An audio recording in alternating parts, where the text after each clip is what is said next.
같이 기도 잠깐 드리겠습니다. 우리를 죄에서 구원해 주신 자비로우신 하나님 감사를 드립니다. 7월이 시작되었습니다. 작년과는 너무나 다른 7월입니다.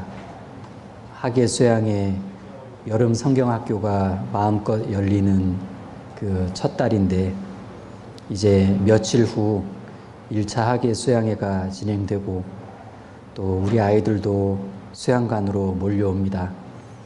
이달 말에 또 3차 학예 수양회가 진행될 때 우리 서울중앙교회 아이들도 수양관으로 달려가서 마음껏 즐거워하고 또 말씀을 통해 구원을 얻고 확신을 얻으며 또 침례를 받을 것인데 저희들 그 준비하는 것 하나하나를 저희부터가 즐겁고 감사한 마음으로 할 수 있도록 도와주시고 또 오늘 공과를 통해서 침례의 의미를 더 배우고 우리 아이들에게도 잘 가르쳐 줄 수 있도록 주님 도와주십시오. 감사드리며 예수님 이름으로 기도드립니다. 아멘. 네, 공과 제목이 침례를 받으신 예수님입니다. 침례를 받으신 예수님. 본문은 마태복음 3장. 마태복음 3장 13절입니다. 마태복음 3장 13절. 13절부터 17절까지입니다. 3장 13절부터 17절을 천천히 같이 읽겠습니다. 이때 예수께서 갈릴리로서 요단강에 이르러 요한에게 세례를 받으려 하신대 요한이 말려 가로되 내가 당신에게 세례를 받아야 할 터인데 당신이 내게로 오시나이까. 예수께서 대답하여 가라사대 이제 허락하라. 우리가 이와 같이 하여 모든 의를 이루는 것이 합당하니라 하신대 이에 요한이 허락하신지라. 예수께서 세례를 받으시고 곧 물에서 올라오실새 하늘이 열리고 하나님의 성령이 비둘기같이 내려 자기 위에 임하심을 보시더니 하늘로서 소리가 있어 말씀하시되 이는 내 사랑하는 아들이요 내 기뻐하는 자라 하시니라. 본문에 세례라는 단어, 세례라는 한자어가 나오는데 씻을 세의 의식례죠. 그러니까 물로 씻는 의식. 여기에다가 침례라는 단어를 함께 이해하면 의미가 더 분명해집니다. 잠길 침, 잠길 침의 의식례. 그러니까 침례, 물에 잠기는 의식.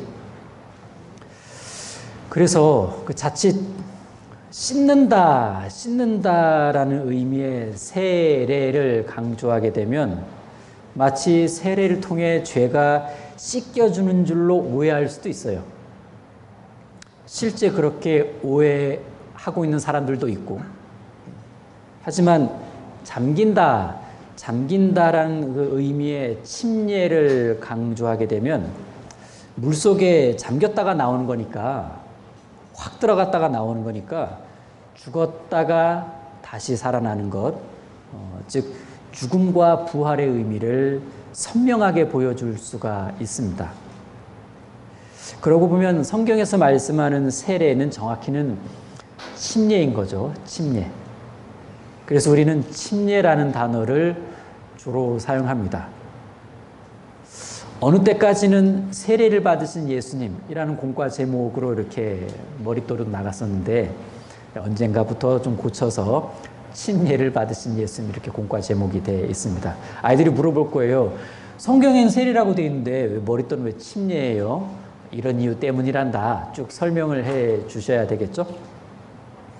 그리고 우리는 실제 물에 잠기는 침례식을 하고 있습니다. 그래서 세례의 방법은 침례다. 원어의 뜻도 사실 침례다. 여기 16절 보시면 16절 예수께서 세례를 받으시고 곧 여기 물에서 올라오실새. 자, 물을 뿌려가지고는 물에서 못 올라옵니다. 물에 잠겨야 물에서 올라오지. 그리고 사도행전 8장 가게 되면 또 침례 주는 장면에서 세례 주는 장면에서 둘이 물에서 올라올새 이렇게. 초대교회 때 처음부터 침례를 줬던 겁니다. 침례. 그래서 물에 들어가지 않고 물을 타닥 뿌리는 그 방식의 세례는 후대에 생겨난 건데 교회사적으로도 그렇게 입증이 되죠. 자, 다시 본문을 보면 지금 이제 그 13절이 이때 예수께서 갈릴리로서 요단강에 이르러, 지금 이제 어떤 상황이냐면 요한이 요단강에서 사람들에게 침례를 주고 있었습니다.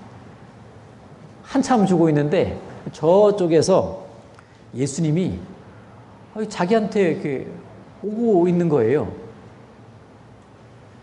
그러면서 이제 그 요한이 이제 물 위에, 물 가운데 있었으니까 이렇게 물 가에 계시다 그렇게 들어오시는 거예요. 요한이 깜짝 놀랐습니다. 속으로 생각했겠죠. 왜 이쪽으로 오시는 거지? 내가 뭐 잘못했나? 아니면 뭐 하실 말씀 있는 건가? 왜 이리로 오시는 거지? 설마 이 사람들처럼 침례를 받으시려고? 그건 아닌데. 보니까 예수님이 침례를 받기 위해 오신 거였어요. 그러자 요한이 엄청 말립니다. 엄청 말립니다. 14절을 보시면 요한이 말려 가로되, 여기 요한이 말려 가로되, 얼마나 말렸겠습니까? 얼마나 또 당황했을 거며. 요한이 말려 가로되 내가 당신에게 세례를 받아야 할 터인데 당신이 내게로 오시나이까? 자, 요한은 왜 이런 말을 한 걸까? 요한은 지금 자기가 주는 침례가 죄인들에게 주는 침례였기 때문에 그래요. 아니, 저는 지금 죄인들에게 주는 침례를 하고 있는데 당신이 오시면 어떡합니까? 죄 없으신 하나님의 아들 예수께서 그 죄인들이 받는 회개 침례를 받겠다고 오셨으니, 그렇게 생각되었으니 너무나 놀랄 수밖에 없었고, 이건 꼭 말려야만 하는 일이었던 거예요. 예수님은 죄인이 아니시니까, 회개할 필요가 없으시니까. 예수님은 지금 죄인들이 받고 있는 회개 침례를 받을 필요가 없으셨죠. 하지만 정작 꼭 회개의 침례를 받아야 될 사람들, 특히 바리새인과 율법사들은 오히려 요한의 세례를 받지를 않았습니다. 자, 여기 접으시고요. 와야 될 사람은 안 오고, 누가복음 7장 29절입니다. 누가복음 7장 29절. 7장 29절 그리고 30절 제가 읽겠습니다. 모든 백성과 세리들은 이미 요한의 세례를 받은지라. 잘 된 일이죠. 이 말씀을 듣고 하나님을 의롭다 하되, 그 앞에 이제 요한에 대해 하신 말씀입니다. 근데 30절, 오직 바리새인과 율법사들은 그 세례를 받지 아니한지라 스스로 하나님의 뜻을 저버리니라. 하나님 앞에 회개 기여이 안 하더라라는 얘기예요. 자, 그러면 죄 없으신 예수님은 회개할 것이 없었고 따라서 회개 침례도 받으실 필요가 없는데, 왜 이날 예수님은 굳이 요한에게 와서 침례를 받겠다고 하신 걸까? 이것이 오늘 공과와 관련된 핵심 질문입니다. 공과 제목이 침례를 받으신 예수님, 그것도 요한에게. 아니, 왜 그 자리는 죄인들이 회개의 침례를 받는 자리였는데 왜 예수님은 요한으로부터 침례를 받겠다고 하신 걸까? 도대체 그 침례가 무슨 의미였길래? 자, 중요한 부분입니다. 요단강에서 사람들이 받았던 침례와 예수님이 받으신 침례는 서로 다른 침례였던 거죠.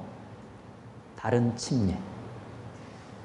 사람들이 받았던 침례는 자기가 하나님 앞에 죄인이라는 것을 고백하는 그 고백을 외적으로 보여주는 침례였습니다.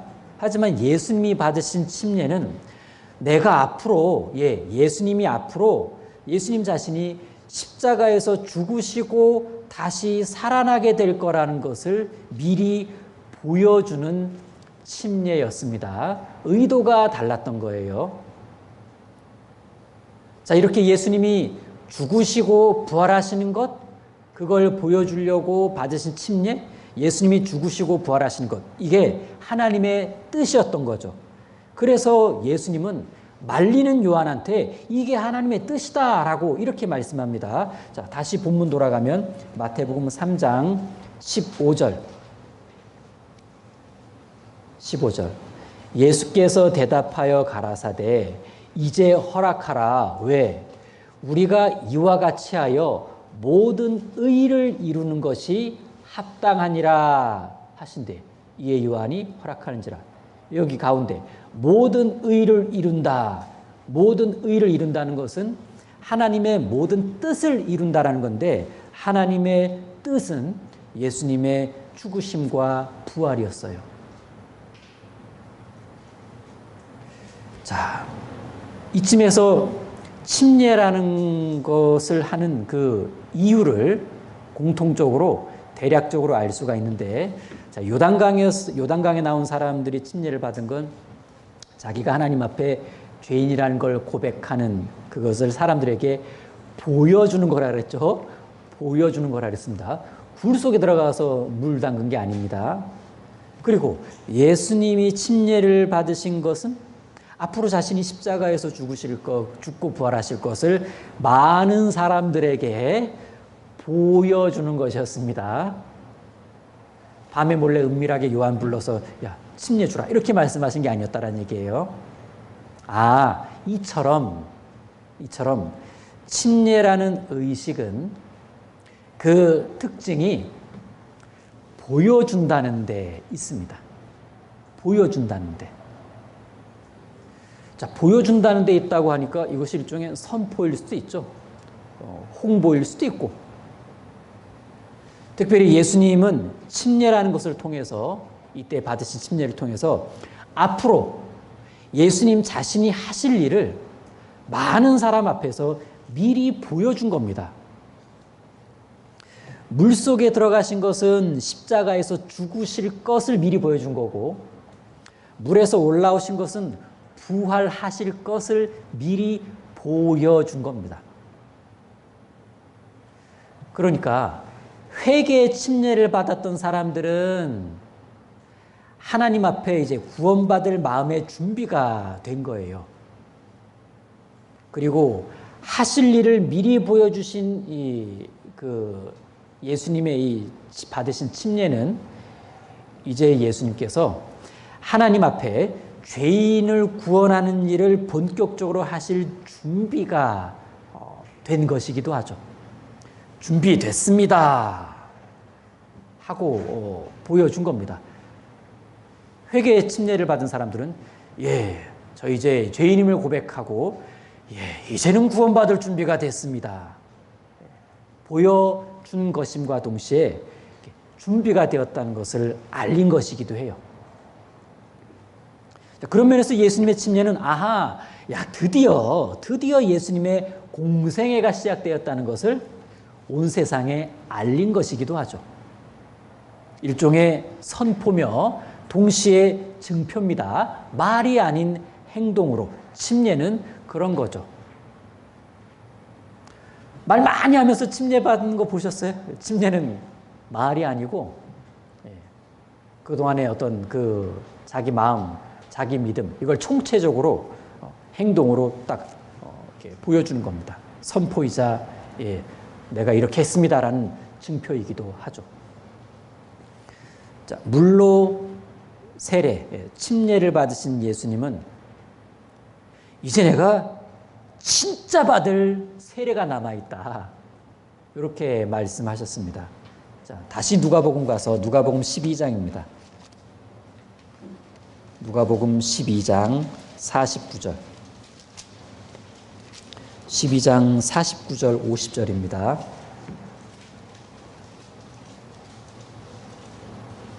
누가복음 12장 49절 내가 불을 땅에 던지러 왔노니 이 불이 이미 붙었으면 내가 무엇을 원하리요. 자, 50절에 나오죠.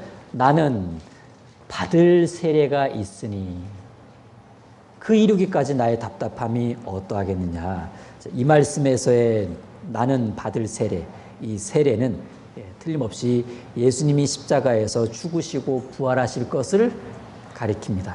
이처럼 예수님께서 요한에게 침례를 받으신 것은 십자가를 전제하고 물로 세례, 침례를 받으셨던 겁니다. 자, 그러면 요단강에서 사람들이 받은 침례, 그리고 예수님이 받으신 침례, 그러면 우리가 받은 침례는요? 우리가 받은 침례는 요단강에서 사람들이 요한에게 받았던 침례와도 다르고 예수님이 받은 침례와도 다른 침례입니다. 바로 구원받은 사람이 받는 침례죠. 구원받은 사람이 받는 침례. 하나님께서는 구원을 받은 사람은 침례를 받아라 라고 명령하셨는데 구원받은 이후에 해야 될 그 두 가지 의식의 순종이 침례식과 성찬식이잖아요. 마태복음 28장 끝에도 너희는 가서 모든 족속으로 제자를 삼아 세례를 주고 제자 삼아 구원받으면 제자가 되죠. 제자는 교육을 받습니다. 그러면 참 제자가 돼요.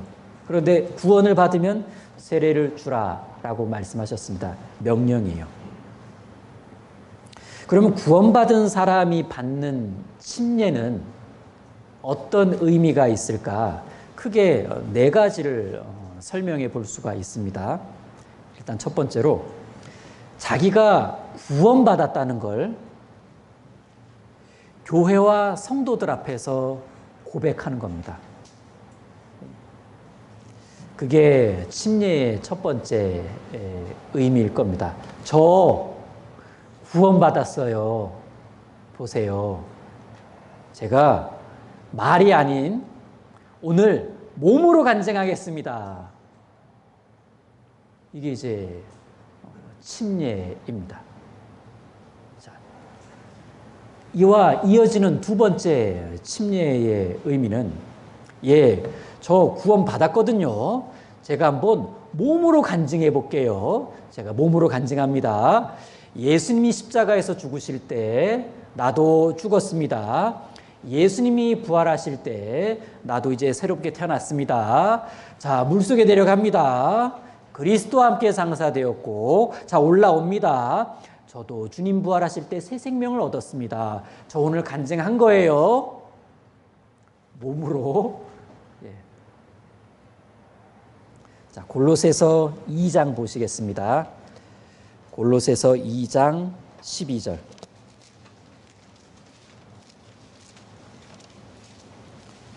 골로새서 2장 12절 들리세요? 예. 골로새서 2장 12절. 12절은 같이 읽겠습니다. 너희가 세례로 그리스도와 함께 장사한 바 되고 또 죽은 자들 가운데서 그를 일으키신 하나님의 역사를 믿음으로 말미암아 그 안에서 함께 일으키심을 받았느니라. 마이크 나오나요? 안 나오죠, 뒤에. 그렇죠? 윤재현 선생님 지금 또 나오죠, 그렇죠? 네.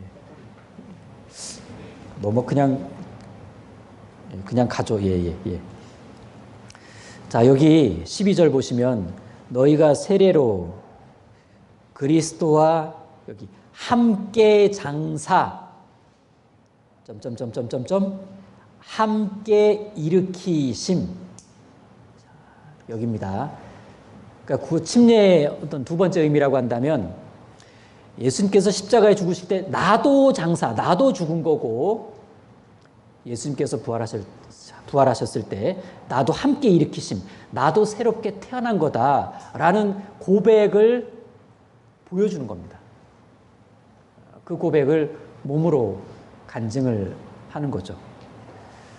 자, 그렇게 해서 이어지는 침례의 세 번째 의미는 저도 이제 교회 가족의 한 사람이 되었습니다. 그래서 교회 식구들 앞에서 침례식을 하는 거예요. 자, 에베소서 4장 4절입니다. 에베소서 4장 4절과 5절입니다. 제가 읽겠습니다. 몸이 하나이요 성령이 하나이니 이와 같이 너희가 부르심의 한 소망 안에서 부르심을 입었느니라. 여기 5절 주도 하나이요 믿음도 하나이요 모두 하나다 세례도 하나이요 세례도 하나다. 그래서 누구든 구원받은 사람으로서 동일한 침례를 받은 사람들은 모두 그리스도 안에서는 연합된 하나, 동일한 침례를 받은 사람들은 이제 그리스도 안에서 하나, 똑같은 연합된 하나다. 그 연합된 하나, 바로 교회의 일원이 되었다는 겁니다. 그래서 교회 앞에서 침례식을 하는 겁니다. 이런 거죠. 전 앞으로 교회의 일원으로서 한 가족처럼 생활하겠습니다. 저도 이제 가족이 되었습니다. 이렇게 다짐을 하는 시간이기도 합니다. 나는 교회 일원이며 난 이제 교회 가족으로 함께 살겠다. 동고동락하겠습니다. 라는 몸으로 하는 간증이란 얘기입니다. 그러니까 이제 교회 식구들 앞에서, 사랑하는 교회 식구들 앞에서 함께 신앙생활 하겠다고 약속을 한 건데, 약속이라면 지켜야 되죠. 그런데 만일 이렇게 저렇게 하다가 교회와 교제를 떠났다면 이 약속을 저버린 거예요. 그날 분명히 우리랑 약속했는데, 우리 다 있는 데서 약속했는데, 약속을 저버리셨구나. 뭐 이렇게 생각할 수도 있죠. 자, 이어지는 침례의 네 번째 의미는, 자, 옛날에요, 이스라엘 백성들이 애굽을 탈출할 때 어디를 딱 통과해야 진짜 그 애굽을 탈출한 거냐면 홍해바다예요. 홍해바다. 네, 홍해바다. 홍해바다 딱 건너야 모든 게 이제 딱 끝나는 거예요. 쫓아올 수도 없고 돌아갈 수도 없고. 이 홍해바다 통과했는데 고린도전서에서는 이거 침례다라고 말씀하셨거든요. 고린도전서 10장입니다. 고린도전서 10장. 물속 통과한 거니까 이제 침례라고 말씀하셨는데 10장 1절과 2절입니다. 같이 읽겠습니다. 형제들아 너희가 알지 못하기를 내가 원치 아니하노니 우리 조상들이 다 구름 아래 있고 바다 가운데로 지나며 모세에게 속하여 다 구름과 바다에서 세례를 받고, 자 끝에 바다에서 세례를 받았다. 이스라엘 민족이 애굽 종살이로부터 이제 벗어날 때 유월절 어린 양의 피, 그 피로 구원을 받고 가나안을 향해서 이제 애굽을 떠날 때 홍해를 건너야만 하는 과정이 있었습니다. 그런데 이 홍해 건너는 거를 지금 신약에서는 그거 세례였다. 그거 침례였다. 이렇게 지금 놀라운 말씀을 해주고 있는 건데, 자, 그 무슨 뜻일까? 틀림없이 고생고생한 애굽 종살이었습니다. 그런데 광야로 홍해를 통과하고 광야로 들어가면서 그 고생의 고자는 잊어버리고 나름 살만했다라는 생각이 슬금슬금 그 조각들, 추억들이 올라오면서 돌아갈까? 광야보단 낫지 않나? 그 고생의 고짬 잊어버리고. 그런데 그들은 그런 마음이 슬금슬금 올라올지언정 돌아갈 수는 없었더라. 왜? 다시 바다를 통과할 수가 없어요. 다시 바다를 통과할 수가 없습니다. 그들 힘으로는 이제는 홍해를 다시 못 건넙니다. 만약에 이스라엘 민족에게 이 홍해가 없었다면 그냥 그 땅 육지를 따라 뭔가 이렇게 이동했다면 아마 애국 군대는 다시 쫓아올 수도 있었을 거예요. 또 불평불만 많은 광야에서의 이스라엘 백성들 중 누구는 짐 꾸려서 야반 도주로 왔던 육지길로 돌아갔을 수도 있습니다. 근데 그들은 바다는 건널 수는 없었어요. 가끔 구원받기 전 좀 가볼 만도 한데라는 생각이 올라오다가도 못 가. 못 돌아가. 돌아갈 수 없었어요. 이건 에덴 동산 찬양이지만 아무튼 돌아갈 수 없었던 건 홍해가 가로막고 있었기 때문에 그래요. 이처럼 성도가 구원받은 그리스도인이 다시는 세상으로 돌아가지 못하도록 일단 탁 막아주는 것이 바로 홍해였고 그것을 통과한 사건이었는데 침례의 의미를 거기다가 넣어주신 거예요. 너 침례 받았잖아. 못 돌아가. 어떻게 돌아가? 물 통과했잖아. 네가 다시 옛날로 돌아갈 수 있다면 이스라엘 백성들도 홍해 뺏겨서 돌아갈 수 있다는 거야. 야, 그런데 이스라엘 백성들이 뺏겨서 홍해에 갈 수 있냐? 불가능하잖아. 너도 안 돼. 너도 안 되는 거야. 너도 불가능해. 다시는 그런 생각하지 마. 불가능한 생각. 우리 모두가 침례를 받았다는 건 우리 중 한 사람도 뒤로 돌아갈 수가 없어요. 그러니까 뒤로 돌아갈 수 없다면 뒤를 안 돌아보는 건 좀 어떨까요? 돌아갈 수 없으니까 돌아볼 필요도 없어요. 돌아봐야 갈 수 있는 방법은 없어. 그 말은 앞으로만 가야 되고 전망 좋은 신앙의 미래를 고민하는 것이 그게 지혜 아니겠냐. 약간 다른 얘기인데 코로나 통과도 어떤 분 그러잖아요. 코로나 때로 돌아갔으면 좋겠다. 어이, 무슨 소리. 돌아갈 수 없었어요. 코로나로 그 시기에 신앙생활의 방식, 교회학교 교육 안 돌아가기를 바라셔야 됩니다. 돌아가는 일이 생겨서도 안 되겠고 그래서 우리는 그냥 새로운 기회가 왔고 진짜 뭐랄까 그냥 이제 진짜 새 시대다. 얼마나 기회가 더 주어질지 모르겠지만 새 시대니까 가자. 앞만 보고 가보자. 이런 좀 교훈도 좀 생각을 해 봅니다. 그래서 홍해 통과 후에 그들이 더욱 구별된 백성으로 살아가기로 결심한 것처럼 구원받은 우리도 침례를 받은 그때를 생각하면서 나는 그때로부터 완전히 세상과 구별됐고 돌아가지 않기로 돌아갈 수 없을 걸로 그렇게 나는 선포를 했으니까 이제 이 교회 일원으로서 할 일을 쭉 해나가는 쪽으로 그냥 열심히 살아가자. 이것이 맞지 않겠나 싶습니다. 자, 갈라디아서 2장 20절을 보시겠습니다.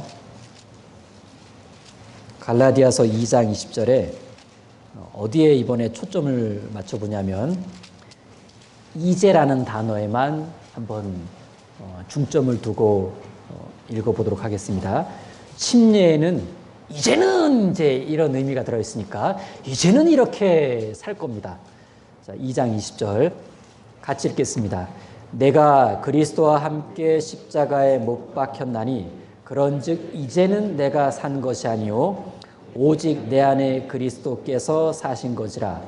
이제 내가 육체 가운데 사는 것은 나를 사랑하사 나를 위하여 자기 몸을 버리신 하나님의 아들을 믿는 믿음 안에서 사는 것이라. 이제는 좀 살아보겠습니다.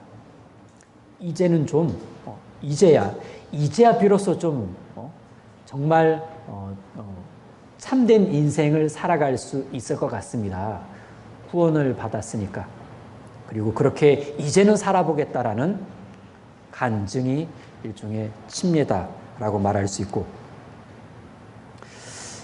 가끔 목사님께서 이런 말씀도 해주십니다. 침례가 뭐냐? 세상 졸업식이다. 느낌 파고죠? 네.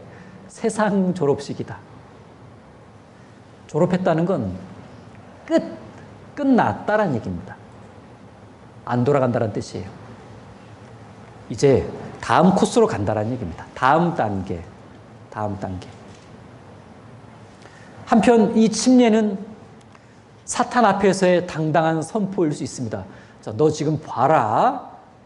내가 오늘 무슨 선포를 하는지. 침례를 통해 사탄에게 이젠 난 너를 쫓진 않을 거야. 난 이제 주님의 말씀을 쫓아 순종하며 살 거야. 나 이거 오늘 선포한다. 니한테. 이런 사탄을 향한 당당한 다부진 선포일 수도 있겠다라는 생각도 해보고요. 자, 이제 우리가 받은 침례와 관련해서 좀 잘 살펴봐야 될 말씀들이 좀 있는데, 베드로전서 3장입니다. 베드로전서 3장. 베드로전서 3장 21절입니다. 자, 21절 이렇게 시작하죠. 물은, 갑자기 물 얘기 나오냐? 그 앞에 20절이 노아 시대의 대홍수를 말하거든요. 물. 그래서 홍수 때 방주 타고 몇 명만 구원받았는데 물로 말미암아 구원을 얻지 않았냐. 물심판에서 살아남았잖아요.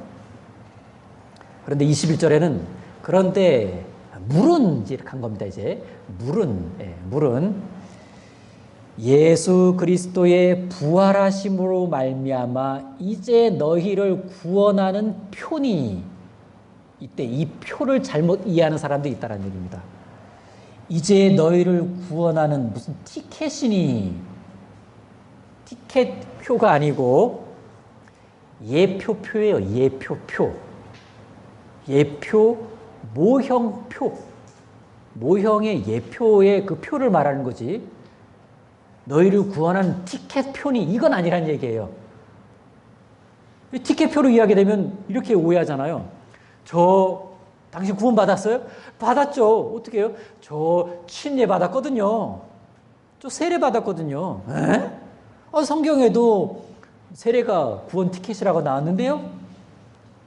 그렇게 이제 희한하게 오해를 할 수가 있다는 얘기입니다. 다시 보시면 물은 예수 그리스도의 부활하심으로 말미암아 이제 너희를 구원하는 모형, 예표다. 그러면서 곧 세례라. 세례가 구원의 티켓이 아니라 세례는 어떻게 구원받은 것인지를 모형으로 보여주는 예표입니다. 침례 세례는 예표지. 그게 무슨 효력을 발휘하는, 구원의 효력을 발휘하는 그런 의미는 아니다. 딱 선 거졌죠? 이거 예표다. 세례가. 그러면서 곧 세례라. 육체의 더러운 것을 제하여 버림이 아니오. 이제 아예 풀어주죠. 세례는 육체의 더러운 것을 제하여 버리는 것이 아니다. 육체의 더러운 것, 한 단어로 죄입니다. 죄. 세례가, 침례가 죄를 제거해 주는 거냐? 그거는 아니다. 앞에 말한 것처럼 모형이라니까 죄를 제거해 주는 게 아니라, 죄를 제거해 주는 게 침례가 아니고, 침례는 그 뒤에 오직 선한 양심, 구원받으면 양심이 각성되죠? 각성된 양심, 이제는 죄에 대해 민감해지는 양심, 구원받은 사람에게 어떤 그 각성된 양심이 딱 발현이 되잖아요.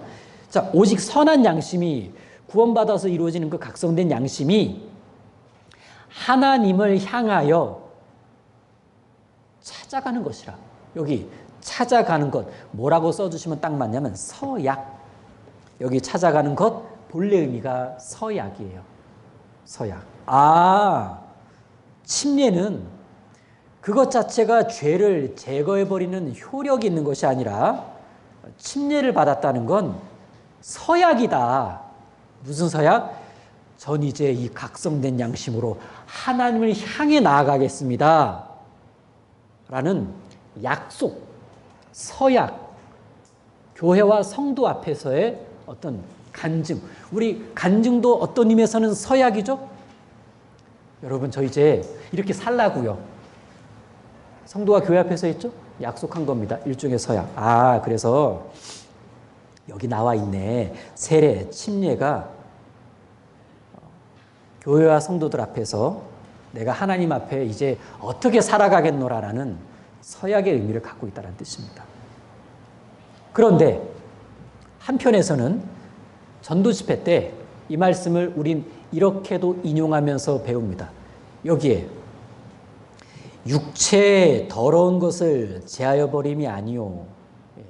전체적인 맥락에서 지금 20절에서도 구원 얘기하고 있고 21절에서도 구원표다라고 얘기하면서 구원이 초점인데, 그런데 이 구원이라는 것은 이제 구원이라는 것은 여기에 육체의 더러운 것을 제하여 버림이 아니요 하면서 육체의 더러운 것의 핵심으로 죄의 성을 죄의 성으로 이렇게 표현을 해주거든요. 죄성. 우리가 죄성을 가지고 짓는 죄와 그 죄를 짓게 만드는 죄성을 분리시켜 놓은 거예요. 그래서 육체의 더러운 것, 구원은 받았지만 여전히 남아있는 이 육체의 더러운 것, 죄의 성을 제거해버림이 아니요, 구원을 받은 것이 죄성까지를 제거하는 것은 아닙니다. 아닙니다. 네. 오직 선한 양심이 하나님 향하여 찾아가는 것이라. 그래서 이제 상담을 할 때 누군가에게 얘기해 줄 때, 저는 이렇게 죄성이 아직 가득하죠. 구원은 육체의 더러운 것, 죄성까지를 제거해 주는 것은 아닙니다. 만일 당신이 구원받을 때 죄성까지 제거되었다면 당신은 그날 이후로 죄를 안 짓겠네요. 그럼 당신에게 미래죄라는 것은 없습니다. 그런데 하나님은 미래죄까지를 용서해 주셨으니까 그게 왜 논리적으로 가능하죠? 당신 속에 죄성은 남겨져 있고, 죄성은 주님 앞에 갈 때 사라집니다. 천국 갈 때는 죄성 못 가지고 갑니다. 천국에 갈 때 죄성도 가져간다? 천국에서도 죄가 있는 거예요. 그 이상하잖아요. 죄성은 이 땅에 남아있는 동안은 있어요. 그 죄성이 있으니까 이 죄와 한번 싸워보면서 이기는 그 승리를 주님께 영광 돌리면서 살아보는 거예요. 어떤 분 그래요. 죄성도 없애주시지. 그러면 한번 좀 주님 때문에, 주님을 위해서 뭔가 한번 이렇게 좀 해보려고 할 수 있는 무대가 없어져요. 싸울 기회가 없어요. 뭐와 싸울 건데요. 죄성을 남겨두신 것은 너 한번 싸워봐. 이길 수 있어. 왜? 전에 없던 성령이 네 안에 들어와 계시니까. 그래서 육체의 소욕과 성령의 소욕이 꽝꽝 하는 것이 이제 우리에게는 전쟁터를 한번 기회를 주신 겁니다. 너 이길 수 있어. 너 이길 수 있어. 그러면서 우리에게는 기쁨이요, 주님께는 영광을 돌릴 수 있게 된다. 뭐 이런 거죠. 자, 이 세례, 침례와 구원에 대해, 세례와 구원에 대해서 잘못 생각하는 것은 이거잖아요. 단지 세례를 받음으로 구원을 얻었다라는 희한한 생각. 그래서 뭐 약식 세례나 뭐 유아 세례는 아무 의미가 없는 겁니다. 도대체 어디서 의미를 찾아야 될까요? 약식 세례와 유아 세례는. 세례가 구원의 수단으로 행해져서는 큰일 납니다. 큰일 납니다. AD 300년대 후반, AD 300년대 중반에 태어난 어거스틴,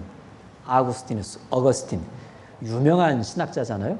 어거스틴이 얼마나 대단한 신학자냐면 300년대 중후반이니까 이제 국가교회 시대예요. 국가교회 시대, 초대교회 이후의 국가교회 시대. AD 300년 즈음에 로마가 기독교를 인정해주고 얼마 뒤에는 국교로 이제 이렇게 정하잖아요. 그 이제 국가교회 시대가 됐을 때 이 어거스틴이라는 사람을 중심으로 그 이전의 모든 신학적 내용이 쫙 들어가요. 그리고 이 사람을 통해서 다시 이것이 쫙 풀어져서 나옵니다. 그렇게들 평가할 정도로 대단한 신학자입니다. 예. 그런데 대단한 유익한 것도 많이 이렇게 정리를 했지만 몇 가지 안타까운 것도 있었다고 하는데 그 중에 하나가 유아 세례를 공식화했어요. 어거스틴 유아 세례 공식화. 요즘에 만들어낸 게 아니란 얘기예요. AD 300년대 후반에 유아 세례 공식화. 왜 그랬을까요? 유아 세례가 어쩌면 원죄를 씻어내는 방법이라고 여겼어요. 원죄를 씻어내는 방법. 왜 그렇게 생각했을까? 유대인들도 아기일 때, 갓난쟁이일 때 8일 만에 할례 받았잖아. 할례를 받았잖아요. 그러면서 유아 세례도 원죄를 씻는 방법이 될 수 있겠다 해서 유아 세례를 공식화했다고 하는데 뭐 아니죠. 어쨌든 아닌데. 자, 그러면 지금 크게 세 가지를 봤습니다. 요단강에서 사람들이 받았던 침례, 요한에게, 그다음에 요한에게 예수님이 받으신 침례, 그리고 우리가 받은 침례. 근데 지금 이제 요한이 사람들에게도 침례를 줬고 예수님도 침례를 받으셨는데 당시에 요한 말고도 예수님의 제자들이 세례를 좀 줬어요. 예수님의 제자들이. 왜? 무슨 의미로? 요한복음 4장입니다. 요한복음 4장.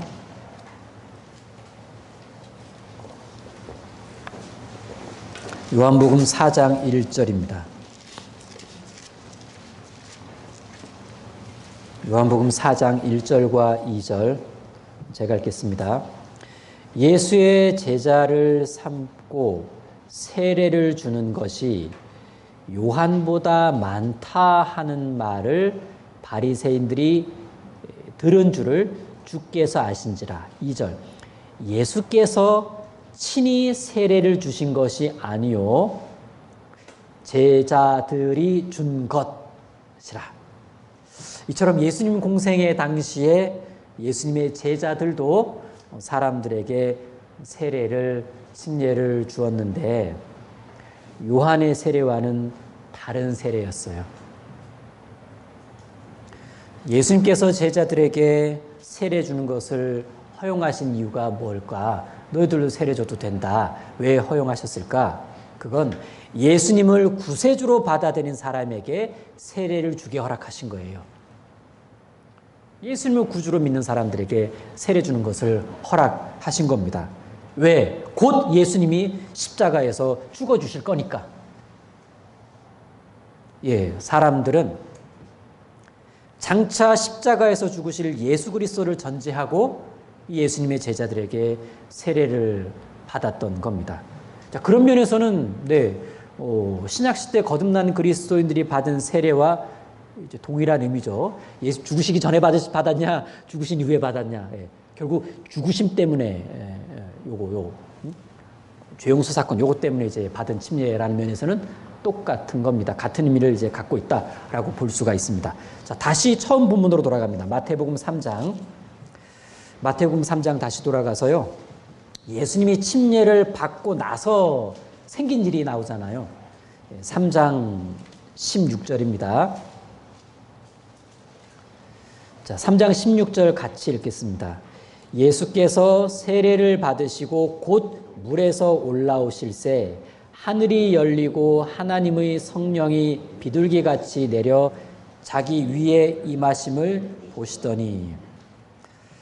자, 세례를 받으시고 곧 물에서 올라오실새 합치면 침례인데 침례 직후에 하늘이 열렸다. 열렸다의 반대가 뭡니까? 닫혔다. 그럼 이때 하늘이 열렸다는 건 그 전까지는 닫혀 있었다 이 뜻이겠죠. 자, 그런데 하늘이 뭐 닫혀 있었고 이제 열렸다. 그럼 하늘은 뭔데? 하늘은 하나님과 사람 사이예요.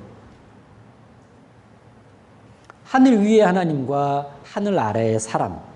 하늘이 하나님과 사람 사이입니다. 이 사이가 막혔으면 어떻게 되나요? 못 가. 그렇죠? 못 가요. 예. 사람의 죄로 인해 하나님과 사람 사이가 막혀 있었다. 이게 곧 하늘이 닫혀 있었다예요. 하늘은 닫혀 있었다. 그런데 와, 열렸어요. 사람의 죄를 해결해 주실 예수님이 오심으로 말미암아 이제 막혔던 하나님과 사람 사이가 다시 열리기 시작했습니다. 이야, 뭐 이만한 천지개벽이 없는 거죠 이제. 예. 그런 의미에서 하늘이 열렸다라고 말씀하고 있는 겁니다. 자, 그 다음 하나님의 성령이 비둘기 같이 내려 자기 위에 임하심을 보시더니. 네. 하나님의 성령이 비둘기 모양이냐 그걸 뜻하는 거냐? 그것은 아니고, 그것은 아니고 하나님의 성령이 예수님에게 임하시는 그 장면 모습이 마치 비둘기가 슉 싹 내려앉는 모습과 같았다라는 겁니다. 자, 그럼 성령께서 오시는 모습을 왜 비둘기가 날아와 이렇게 사뿐히 날아와 앉는 것 같다고 말씀하신 걸까? 왜 비둘기처럼이라고 했을까? 그건 보세요. 우리 깨끗하고 아주 깨끗한 것을 두 글자로 거룩이라고 하죠. 거룩하면 그냥 깨끗함이 아니고 아주 깨끗함이 거룩입니다. 그런데 하나님께서 어떤 거룩한 것을 말씀하실 때 비둘기 같지 않냐? 비둘기 같지 않냐? 이날도 하나님의 성령께서 예수님에게 오시는데 임하시는데 하나님의 성령은 거룩하시니까 거룩하신 성령께서 싹 임하시는 그 모습이 마치 거룩함으로 상징되는 비둘기가 오는 것처럼 이렇게 말씀하신 겁니다. 제가 드린 이 정도 표현이면 아이들에게 얘기해 주실 수 있을 것 같은데, 예. 자, 동시에, 자, 하나님의 성령이 예수님과 이제 함께 하신다. 이 사실을 나타내는 동시에 이제는 예수 그리스도 안에서 구원받은 모든 사람에게 성령이 임하셔서 함께 계신다. 이것을 미리 보여주신 것이기도 합니다. 구원받으면 임하신다. 오신다. 우리 안에 계셔 주신다. 이걸 보여준 겁니다. 자, 그 다음 17절을 보시면 하늘로서 소리가 있어 말씀하시되 이는 내 사랑하는 아들이요 내 기뻐하는 자라 하시니라. 자, 이는 내 사랑하는 아들이요 내 기뻐하는 자라. 하나님의 아들 예수님, 독생자 예수 그리스도, 당연히 내 사랑하는 아들이요 내 기뻐하는 자죠. 성부 하나님 편에서는. 그러면 요 말씀, 이는 내 사랑하는 아들이요 내 기뻐하는 자라. 이 말씀이 누구에게 하시는 말씀이겠냐? 정말 예수님 들으라고 하시는 말씀일까? 아니, 하나님의 아들이신 예수님에게 새삼 굳이 이런 말씀을 하실 필요가 있을까?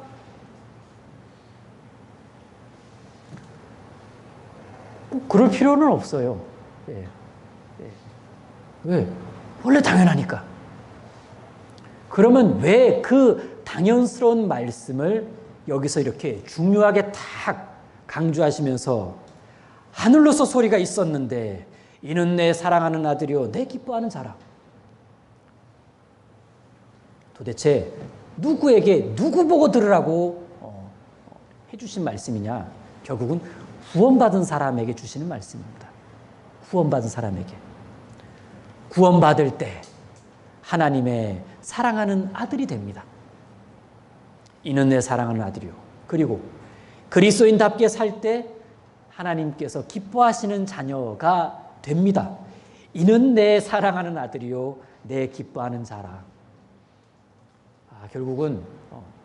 결국에는 우리를 위해 우리에게 주신 말씀이구나. 너도 내 사랑하는 아들이요. 네의 이 모습이 내가 기뻐한다. 너는 내 기뻐하는 자다. 어쩌면 여름 성경학교를 앞두고 우리 아이들에게 주고 싶어 하신 말씀 아닐까요? 이 아이들은 내 사랑하는 아들이요 내 기뻐하는 자라. 우리 아이들 모두가 이번 여름 성경학교를 계기로 하나님께 이런 증거를 받아야 되지 않을까요? 이는 내 사랑하는 아들이요 내 기뻐하는 자라 하시니라. 자, 이제 간단히 정리하고 맞춰보겠습니다. 우리는 구원을 받을 때 영혼의 세례를 받습니다. 영혼의 세례. 주님의 죽으심이 나의 죽음이 되고 주님의 부활이 나의 부활이 될 때 그걸 믿을 때 바로 영혼의 세례를 받은 거다라고 말씀합니다. 그리고 영혼의 세례가 이루어진 사람에게는 이제 자신의 그 믿음을 외적으로 공표하는 그 일이 있는데 그게 물세례예요. 침례입니다. 이 물로 침례를 받는 것은 일종의 장례식입니다. 장례식. 침례는 주님과 함께 죽었다는 사실을 믿고 그렇게 해서 구원받은 사람이 이제 그 사실을 밖으로 공표하는 예식인데 저도 죽었습니다 라는 장례식과도 같습니다. 옛사람은 죽었습니다. 그리고 저는 새 사람이 되었는데 새 생명으로 거듭났습니다. 한 구절 보고 마치겠습니다. 로마서 6장 3절입니다. 로마서 6장 3절. 6장 3절과 4절입니다. 로마서 6장 3절 4절 같이 읽겠습니다. 무릇 그리스도 예수와 합하여 세례를 받은 우리는 그의 죽으심과 합하여 세례 받은 줄을 알지 못하느뇨. 그러므로 우리가 그의 죽으심과 합하여 세례를 받음으로 그와 함께 장사되었나니 이는 아버지의 영광으로 말미암아 그리스도를 죽은 자 가운데서 살리심과 같이 우리로 또한 새 생명 가운데서 행하게 하려 함이니라.